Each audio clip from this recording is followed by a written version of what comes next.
Well, thank you guys for coming after lunch. I know it is actually a hard one to make after lunch sometimes, so I get that.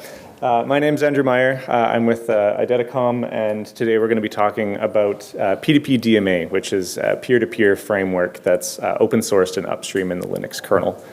I'll get into why we're talking about it today, but basically some real-world examples is kind of the key point to this, but there's some significant upgrades as well. So a little bit of outline of the talk. I'll give a little bit of a background of what PDP-DMA is for people that aren't aware of it. Talk about the framework updates that I hinted at very subtly there. There's some significant milestones that have happened. Go over some of the user space interface examples. Talk about some testing. And then some potential use cases, SSD to SSD, NIC to SSD, where can we use this in the future? So why PDP-DMA? That's kind of the first question.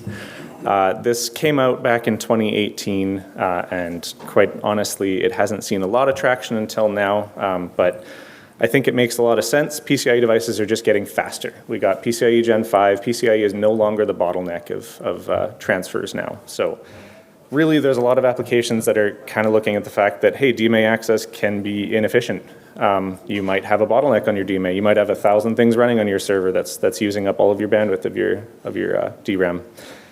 So how do we offload that to a different device? How do we move that more efficiently? And how do we do it in an upstream way?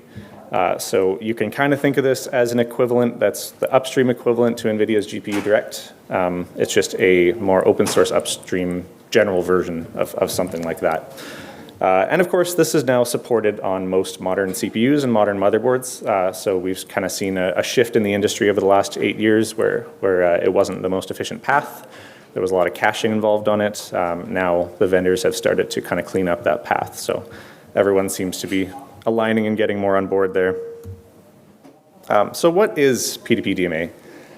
Well, quite frankly, it's in the name. It handles peer-to-peer transfers to between PCIe devices via DMAs.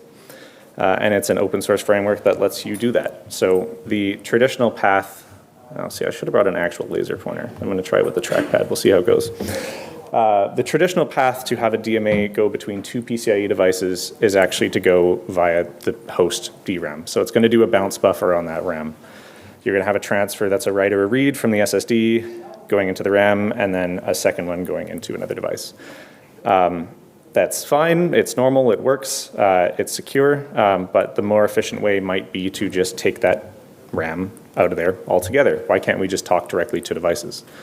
So that's what PDP-DMA does. It allows you to get a buffer and a handle into different devices out there that will support it, like SSDs or accelerators or NICs, and transfer that data directly peer-to-peer. So it eliminates all of your RAM usage, and of course, the main part of this is we can't do any of this if it's not performant. So it won't make any sense if we can't get our full PCIe bandwidth, or if we're not getting some kind of savings out of it. Obviously, eliminating host RAM can be efficient and is a savings, but you also want to gain benefits in other ways, like latency as well. So how do we accomplish this? Well, since PDP-DMA, it's essentially just an API.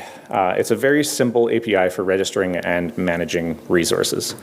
So with PDP-DMA, any PCIe bar can be mapped, but partial or in full, to be a peer-to-peer capable memory. So using that kernel space API, you can do simple things like add the resource, check the resource. You can register your memory for other applications to use. The key part here is that it can now be used in both kernel space and user space applications. So once a device provides and publishes that PDP-DMA space, some other kernel, some other user space driver, or whatever it is, can access that. And then another point here is PDP-DMA is actually already supported in upstream NVMe. This has been around for quite a while. It was already in the NVMe spec. I believe it was 1.2. I actually, you know what? I have a slide on that here too. So spec 1.2 allowed it through NVMe controller memory buffers. And we heard a little bit about this with Don Paul and Air Metal just before the break here. But NVMe controller memory buffer is simply put, it's just a bar of PCIe memory exposed by the NVMe device. And it was introduced in 1.2, so it's been around for 10 years now. But it's kind of obviously had some upgrades since then. So the initial case, it was just simply a bar. Now there's a bunch of registers to handle stuff like virtual memory, virtual machines, and IOMMU access and stuff. So basically, what happens is, because it's supported for PDP-DMA, all NVMe devices that have CMBs, their CMBs automatically get registered as PDP-DMA devices, assuming that PDP-DMA is enabled in your kernel. That is going to be a tongue twister I'm going to struggle with PDP-DMA, saying it a million times today. I'm going to try, but anyway, so yeah, the most important one that I want to point out here from some of the upgrades is in NVMe 2.0, there was a thing called CMB MCS introduced, and that is basically going to allow, along with a bunch of other registers, that's going to allow virtual memory access. So you can have a virtual machine that will just pass in your PCIe device, and you'll be able to know your addresses internally for that, so your PDP-DMA structure will still work. So I'm going to take a step back for those of you that aren't aware of what IDETACOM does, just to introduce our product from that side and kind of how it fits into PDP-DMA, and then I'll tie it into, wow, there's timing on this slide. That's annoying. Sorry. And put that into how it fits into the PDP-DMA framework. So as IDETACOM, we produce what's called a computational storage processor. So again, Don Paul kind of introduced the idea of it, and there were some talks this morning, but there's an idea of a computational storage device and a computational storage processor. They're two separate things. The devices typically tie themselves to flash, they tie themselves to some kind of storage, versus processors just have the processing power in them. So IDETACOM, we focus on the processing side, so we don't actually tie to storage, but we provide some kind of acceleration offload. But the key point to that acceleration offload is actually that we hide behind a NVMe front end. So we also provide an NVMe CMB, so you can kind of see where I'm going with this, but natively we get PDP-DMA support because of that CMB. So that's already enabled by default for every build that we do, and that means that essentially access to your accelerators on the data path can just be easily integrated using PDP-DMA integration tools. Okay, so recent milestones. So this is kind of the timeline of what's been happening in the PDP-DMA world. Like I mentioned, 2018 with Linux 4.20 was kind of the first time that they got it introduced. And more recently, as in 2023 and 2024, we had 6.2, we had the user space interface finally upstreamed. And I'll get into what that actually means for that, but it means that user space applications can now make use of full PDP-DMA regions very, very simply. And then the most recent, and I would argue kind of the most significant and important, is actually Ubuntu 24 has it enabled by default now. So if you go up and spin a Ubuntu 24 server, you will have PDP-DMA enabled by default in that kernel. That means that if you plug in a NoLoad, if you plug in a Kioxia CMB, something that has a CMB with it, you will get a PDP-DMA space that you can use. So let's look at what the integration looks like from the application side. On the kernel side, you have full fine-grained access to this. I'm not a kernel developer. I don't think I ever could be. I've tried many times, but not successfully. So yeah, so there's a lot of fine-grained control access to this that you may or may not make use of, but drivers can, it's actually quite simple, where drivers can simply register a PDP-DMA resource by using that add register function. Then they can publish whatever memory they want to publish. And this is an important note, you do not have to publish your entirety of your buffer. If you only publish part of it, that other part that isn't published gets reserved to your kernel driver. So you can still use it as PDP-DMA space, but it's reserved to you. What can happen then is a separate application, a kernel space application, may say, I want to use that PDP-DMA space. I want to find some memory. So it can go ahead and probe the system and say, okay, tell me how many devices are here that had PDP-DMA, how far away are they from me on the PCIe tree, what's the most efficient one to use, or you can just say, hey, I have a device, I know that I want to talk to the NoLoad computational storage processor, does it have PDP-mem? And then more importantly, you can then take it one step further and say, okay, allocate some memory for me. So then you have access to allocate and free and use that memory however you want to use it. The user space side, so that the kernel space side has basically been static since 2018. It hasn't really changed too much. There's been some additions here and there, but the most recent one is actually the user space interface. So this was the one that was upstreamed in Linux 6.2. And what this does is it lets any user space application make use of it. So yeah, after we went through many failed iterations of trying to upstream code, which is essentially what happens when you do it in Linux, we came upon the sysfs approach. So you now get a sysfs entry, like a directory that has a couple different files here for you to be able to access anytime that you have a PDP-DMA device registered. So in this example here with this screenshot, I've got a NoLoad card, which is actually NVMe 10. And this is just Ubuntu 24 running. If you look at sysclass NVMe 10 and PDP-mem, you get access to an allocate, an available, a published, and a size. So you can see how much PDP memory it's advertising, how much is published, how much is currently available, which is important if there's more than one application using it. And then finally, I think the most important one is this allocate file. So this is not an informational print. That is actually the file handle that you get access to use that PDP-DMA device. And all you have to do is simply mmap that file, and you will get a pointer to that PDP-DMA device. And I'll go into a little bit more of an example here. So let's consider a pretty basic setup here where we just have two PCIe devices. One of them is an SSD in this case, and one of them is a NoLoad, but it could be anything with an enabled PDP device. So let's say we want to transfer data from that SSD to the NoLoad to do some processing on it, whether it's, I don't know, compression or analytics or one of the other various products we offer. But let's say we want to do that data transfer. We'll first have a transfer that goes from the SSD to the NoLoad, and then we'll have to do some kind of transfer that tells the NoLoad, hey, your data's in your CMB, it's local to you, I want you to do this process on it. So what does that actually look like from the code perspective? I think that's the interesting part I want to dive into here. So again, we have that sysfs interface, right? We have that access, we can read it, we can say, this is what our size is, this is what our published amount is, this is what our available is, we can check all of the metrics on it. And like I mentioned, for the allocation part, all we have to do to allocate that memory is we open a file handle to that allocate location, and we do an mmap on it.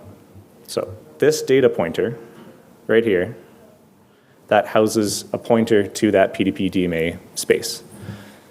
So you can now go and use this in any place at all that you have a buffer that is accessing a DMA. The caveat to this, which I did not mention on the slide, is that you want to be careful with how you access this data. So accessing it via DMA from another SSD, perfect, great, fine. If you want to do load stores from the CPU, now you're not so efficient. You have to remember that this location of this buffer, even though it looks like a normal pointer to main memory, is not in main memory. This pointer is in your PDP device. So you can absolutely do a memset or a memcopy to it, but just note that it will be slow. That path is not close to the cache, right? That's going over the PCIe bus. So again, think efficiency would be another PCIe device accessing that, not necessarily the CPU. But yes, so this data variable now contains a pointer to that buffer. So you can use that anywhere else that you would use a buffer in your code. So think read.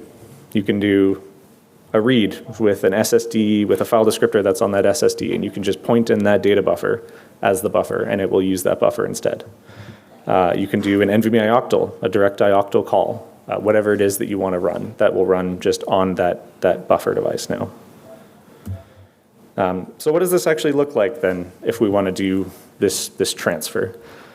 Well, the SSD sending to the NoLoad CMB is actually going to be a read from the SSD. It's kind of backwards in the logic of it because you think the CMB is actually ingesting data, but the SSD is actually pushing data via its DMA to the CMB of the NoLoad. And you're going to do that by just issuing a read to the SSD with the pointer of the PDP DMA. The second command is a little bit more interesting. So this is the ioctl command. It could be done via just an NVMe write command, but this is just how we at Idedicom do no-load access is through the ioctls. But we're going to trigger a NVMe write command, which is now, again, backwards logic. We're going to say, hey, no-load, you have memory that we want you to take and do something with. So the input to that data is now going to be the pointer of that data pointer, which is the same one that we passed in the previous command. So we have, again, the whole process of it from the whole application, we have that data pointer, which is pointing to that region of memory, just like any other data pointer. And then the key point to this is the no-load is actually aware of its own addresses. So this would be the same as if you had an NVMe device. This isn't specific to no-load. This is any device that supports a PDP-DMA framework. You have to be aware of your addresses. So if an address comes in and says, hey, I want you to do a DMA, or I want you to do a PRP list pull from here, you have to look at that address, and if you know that it's your PDP-DMA space, you're actually going to do an internal transfer. So you know that it's local to you, you can handle it slightly differently. But the key to all of this is that you're not actually breaking any security from layering issues from the Linux kernel. So everything is actually being controlled by the CPU. So all of these commands, everything from the SSD read to the no-load write to whatever it is, everything is being controlled and issued by the CPU. It's just that the data flow is now either internal or over the PCIe bus. That's all. So let's look at a test that we did with this. And I know I'm kind of jumping a little bit back and forth with some of this stuff. I did actually do quite a bit of work this summer on just testing the PDP-DMA framework. And I had gambled on SDC, and I was working on stuff in May, hoping that I'd be able to publish some numbers, but I can't yet. We're still working with some partners on some things, but the ones that I can publish, I'd like to, that's what I'm going to get into here. But essentially, I wanted to test the framework and make sure that there weren't any PCIe bottlenecks, to see what the latency would kind of look like, and to see if it would just work in the first place. So let's consider a test case where, in this specific example, we have 4 SSDs, all sitting on the PCIe bus beside a no-load card, because that's exactly what we did in the lab. We want to try to generate and test the PDP-DMA framework against, basically pressure test it. So I'm going to have all of these SSDs writing all of their data to the no-load CMB at once. Now, the way that I did that is I don't want to reinvent the wheel here. So FIO is a great tool for doing any kind of input-output access to drives and block devices. The nice thing about PDP-DMA and that user space framework is that there really isn't any code that you have to write to do that. So I can just use FIO with the IO-mem variable, which was actually built into mmap from any file descriptor you want in FIO. And that will just simply work with the new user space integration with PDP-DMA, because that's how it works. It takes in a file descriptor and you mmap from it. So all we had to do was generate an FIO config here that does read commands to each of the SSDs, and it points the IO-mem variable right at that allocate file descriptor, if you remember the one from the previous slide. That's it. So running that, we actually got some interesting results, and these are the ones that I can share. We saturated the PCIe device, actually on the no-load side. So I had a Gen 4x8 setup that was running at the CMB, I believe was just on a block RAM device for that one. So we actually saturated the PCIe bus of the Gen 4x8. And not consequently, it was actually the saturation of the SSDs as well. So each one of those was doing 4 gigabytes per second. You obviously have to take into account that, if you want to scale this up a little bit further, you're going to have to start looking into things like HBM or higher PCIe, like PCIe Gen 5x8, Gen 5x4, whatever you need to run. But that is now our limit, not the SSDs pushing over PCIe infrastructure, which is quite interesting. So I know these words are kind of backwards. The whole write versus read in nomenclature is a little bit weird, but the write side was actually the SSDs writing to the CMB, and the read side was pulling the data off, so doing NVMe writes, which is the opposite. But yeah, it's reads from the CMB perspective. And of course, we verified all this by internal no-load counters. So we looked at our PCIe traffic and saw all this. But the more important part and the really interesting piece was for this specific test, because we maxed out those SSDs, the performance was actually identical when we used PDP-DMA or the host DRAM. It was completely identical. The latency actually, I can't give you the latency numbers yet, but they were also within noise range, so they were quite interesting. So let's look at a more realistic use case of this, because nobody's going to want to run FIOs from their SSDs to CMBs and just leave it there. So what can you actually use and do with this? Well, let's consider the example where, again, it's the no-load in the path, but you have a host application that is trying to compress data or trying to do some analytics on the data. So you're going to send that data down to the hardware as an offload anyways. In the traditional path, you would send it to that hardware accelerator. The accelerator would then pass it back to the RAM, and then you have that kind of double bounce buffer thing going on. And that's fine, but it's not the most efficient. But in the PDP-DMA path, that second transfer out of the accelerator is actually just internal, and it just goes right to its own CMB. So you get compression data being written right to the no-load CMB, and then the CPU can then say, hey, SSDs, I want you to go pick up your data. It's not in host RAM, it's actually in this CMB that we're going to tell you about. But again, the main key part is the host is orchestrating all of this. So it is still the one saying, okay, I'm going to transfer data to the no-load, I want you to put it into the CMB, and then I want the SSDs to pull it. So it's really easy to coordinate on the CPU side. It knows the order of all the actions. So one of the main benefits here that I haven't really touched upon is we have gotten rid of this bounce buffer, right? So we used to write that memory right to RAM, right to host RAM, and then read it kind of right back into the SSDs. So now we've gotten rid of that. So we are now lower latency. So we essentially got rid of one transfer completely. That transfer to the SSDs is obviously still happening, but the one that's internal is way faster than going to host memory. And again, I can't get into the specifics just yet of how much faster, but I'll hint at those in the future. Anyways, and you can think of it the exact same. So let's look at the exact opposite approach. Now you want to do decompression or something else. You can now just reverse your path. You can tell the SSDs, I want you to write your data into the no-load CMB, and then you can tell the no-load, hey, I've got a bunch of data I want you to process, throw it into the accelerator, and then bring it back to the host. Exact same thing, same idea, and exact same savings on the latency side. So we've gotten rid of that bounce buffer on there. Okay, and this is where the bouncing around is kind of going to happen, but I want to look at a couple different kinds of use cases, because obviously being a computational storage processor company, we are keen on looking at computational storage applications. However, that's not the only limiting point for PDP-DMA. It can kind of be used anywhere, really. So if you look at a data capture appliance, this is something that we actually do with a lot of fintech companies now, where they'll have a ton of data coming in on a network card that they want to store to SSDs. But typically, they don't just want to store the data. They want to do something to it. So they want to do some kind of filtering, some kind of pre-metadata analysis, or actually, in all of the cases, we've seen compression, which is where we've obviously seen our initial foot in the door.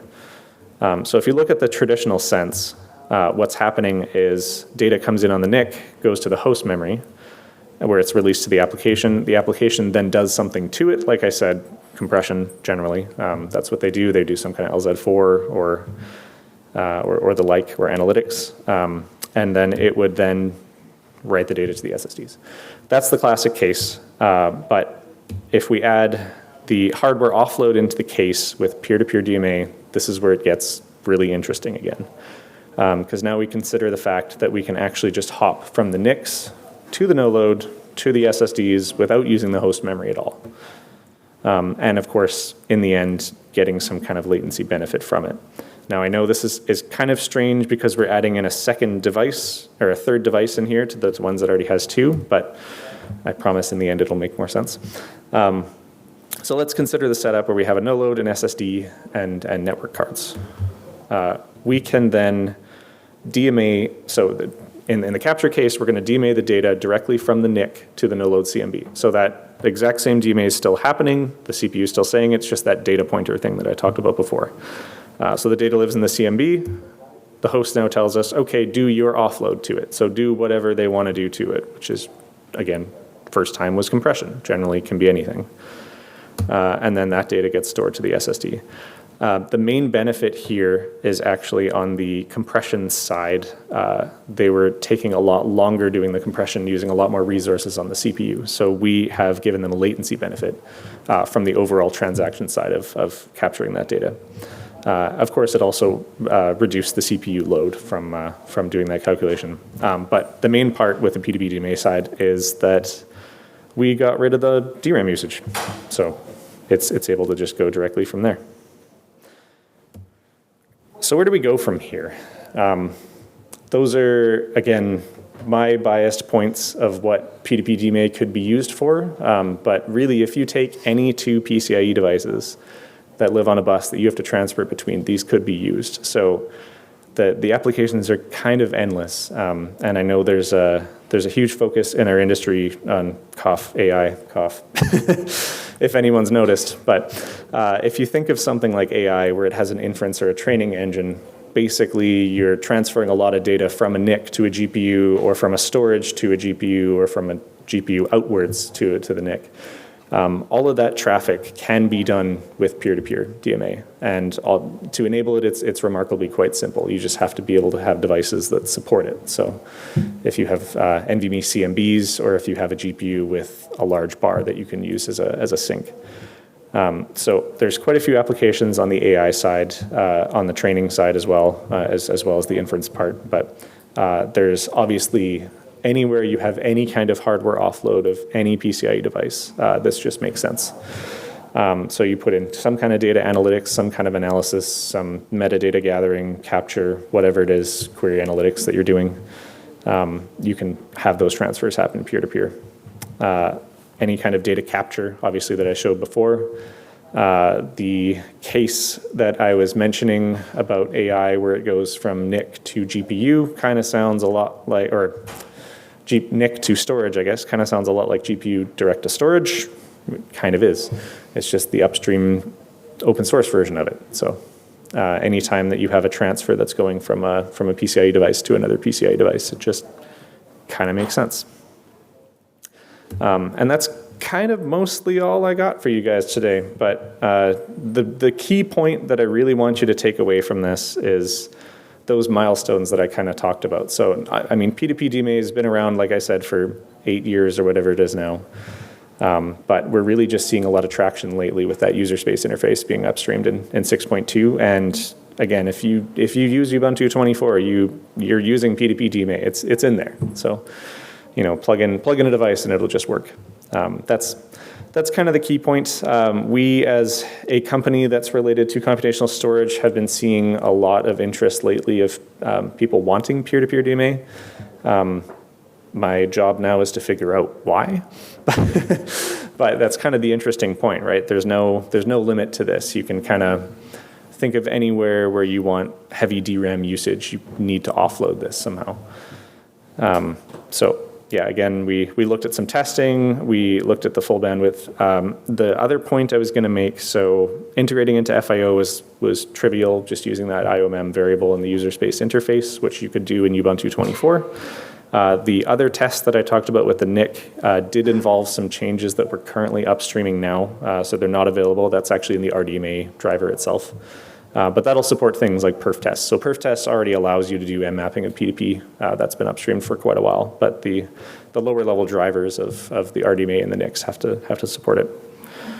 And then yeah, we looked at a couple of use cases. I mean, these are just our use cases for computational storage. But I'd invite you to get creative and see where it would make sense to necessarily offload from your perspective. So yeah, the next steps, again, complete that upstream, and then do more of this and push and ask more companies to get more involved. That's kind of the key here is, this infrastructure is now upstreamed and supported and ready. We just need more companies to sign on and release drivers and stuff that have access to this. And of course, we've been working with a couple companies that way as well. And then, of course, just continuing to test. So anytime we have modern new CPUs and motherboards, typically the vendors are getting better at this and they're testing it on their own.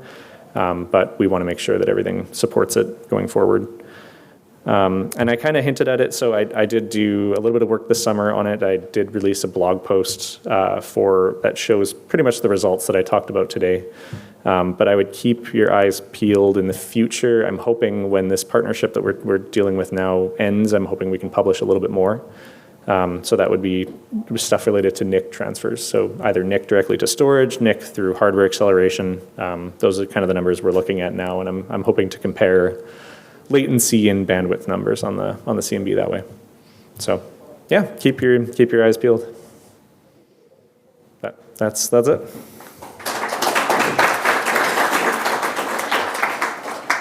So does anybody have any questions?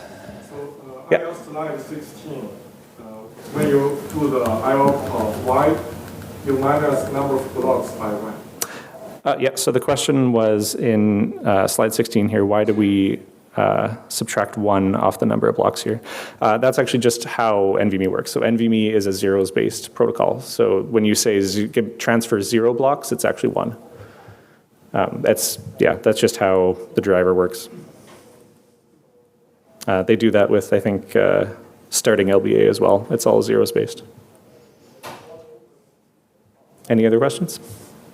Yeah, another question. Yeah. So when you transfer data from NIC to storage using this, does the NIC have to be smart NIC? Because I often need to read the package to compression, decompression, encryption, those stuff. Yeah, so the question is, sorry, I'm repeating for the camera and everything too. The question is, when you go from a NIC to storage, from a network device to storage, do you have to use a smart NIC or something on that approach to do the compression? The answer is no, but it's kind of up to the vendor. So if Mellanox or NVIDIA decided that they just wanted to add in driver support for PDP-DMA, they could absolutely just start writing their network interface code straight to the SSDs. If they want to do some kind of compression or otherwise, then yes, you would need a smart NIC or a hardware offload in that case, right? But even without encryption or compression, if the host is using TCP and it needs to put the stuff together, I see. Check down, so who's going to do that? You're asking, okay, so the question is who would basically control the network stack, is that correct? Yeah, that's a struggle with it. So if you are just purely doing that, you would probably need to transfer some of that data to the host. So it would make sense to me. Or use a smart NIC in that case. Or have some kind of sub-processing on an offload module or whatever you're doing. Do you see a need for that? Do you see a need for that? Yeah, if I work on storage. If my storage stack wants to very quickly transfer incoming traffic from network to storage or the other direction, then this sounds faster. Okay. Yeah, in that case, I mean, so the question back and forth was is there a need for something like that? I think that adding a smart NIC into that equation kind of already makes sense, right? Because you're doing your software stack already. You could just be doing that stack on the NIC itself, or a DPU for that matter, or whatever processing unit you have. Yep. Do you have to sync on the memory map region to know whether the DMA has Oh, sure. So the question is, how do you know when the DMA is completed if you have to do an F-sync, is that what you said? M-sync? Yeah, so you don't have to. Typically, when you do an ioctal call, they're blocking. So again, since the CPU is controlling everything, you know at the point that when the ioctal is returned, the data has actually been transferred. I mean, that's up to the firmware of whoever's like inventing the NoLoad or whatever device. They can't return to say, hey, I've transferred the data when they haven't actually done it yet. So yeah, the short answer is since the CPU is the one controlling everything, it's actually quite simple. They don't have to sync. Yep. So one thing I don't agree with you, PCI Express ever be fast enough for some people. Sure, yeah. Like we're working on Gen 5 and we use 32 lanes because some chips just give us all the 32 lanes. Yep. And when you go back to the slide where you talk to 4 SSDs, that's actually an interesting use case because one of the things we start seeing is the SSD seem to be peaked at 4 lanes, right? 1, 2, 3, 4, 16 lanes, that's your card right next to it. We're using similar cards. Yep. So do you see any oddities when you work with, you say the M. Oh, okay, so you use AMD for that. Yep. Because we gave up on using Xeon for those kind of setups. Because Right. there were some oddities we didn't understand. And I just wondered whether you were able to identify the oddities. Absolutely. So It worked like a charm with this AMD EPIC. It did, yeah. We had glitches, performance glitches with Xeon. Yep. So the question is, did we see any oddities or related, basically, bifurcation? Yeah. Did we see any oddities with Intel cores, and why did we choose to use the CPU that we did? Absolutely, we did. We ran into so many roadblocks and so many oddities. I would say it kind of started out, since 2018, we've been working on things like this. So Intel CPUs in particular back then were really bad at doing peer-to-peer traffic. That was just a known fact. I think AMD was ahead of the curve there. In fact, AMD... As at Intel, I think they had a very small cache between their 2 PCIe devices. So if you tried to transfer data, it would just essentially crawl to a halt, or just not work, and then you'd get random errors back on your PCIe device. So we have seen some, I would say we've seen some improvement lately, where they're not using switches anymore to do that. The previous answer to that was yes, we would use a PCIe switch. That would alleviate all the issues. But AMD kind of has been the best approach for this so far. I think the new, I don't remember the name of the new Intels now. It's, which lake are we on now? I can't remember. It's, yeah, some lake. The latest versions, I think it was from Ice Lake onwards, we saw quite a bit of improvement. I can't talk too much more about the scaling of it. We haven't actually done a test on Intels that was more than, I think, 5 or 6 devices writing at once. But the hope is that they seem to be innovating on it. But yes, we went through some. Yep. So, 2 things. One, if you care about bifurcation, look at PCIe NI, which is in development in PCIe 6 today. That's in the protocol group. So if you remember, go play. And also in PCIe now, you have variable maximum packet lengths if you aren't limited to the crappy little thing that hosts and routes typically have. Right, yeah. Are you able to take advantage of that yet? So the question is, can we take advantage of variable TLP lengths, essentially? And I actually wasn't familiar. It's actually not TLP. It's not TLPs, It's actually okay. packet size. Things get MPSs, okay. Things get limited down to 256 bytes. Yeah. Or you go to 4K if you don't have to talk to the root anymore. Yep, I see what you're saying. Yeah, so the question is if you can take advantage of dynamic packet sizes by not talking to the root, which is the smallest version of it. That was a big pain point for us. I'll be quite honest with you. Seeing a 256 or God help you, a 128 show up as your MPS size definitely limited our performance. I didn't know there was actually dynamic approaches, but we have seen some significant improvement lately in root ports actually supporting higher numbers. So that's why you want PCIe 6. That's why we want PCIe 6. Perfect. I like the plug. It's perfect. Yeah, to be honest, I think we would just be able to take advantage of that because it's just over the PCIe protocol. So, yep.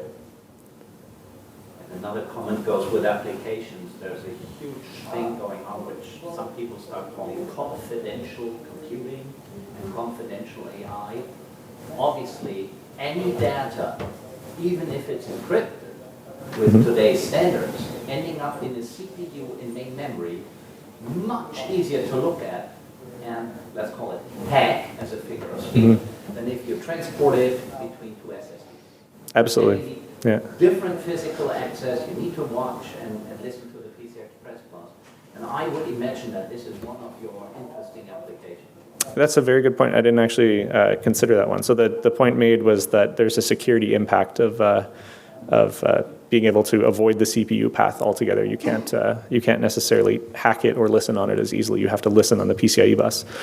Wholeheartedly agree.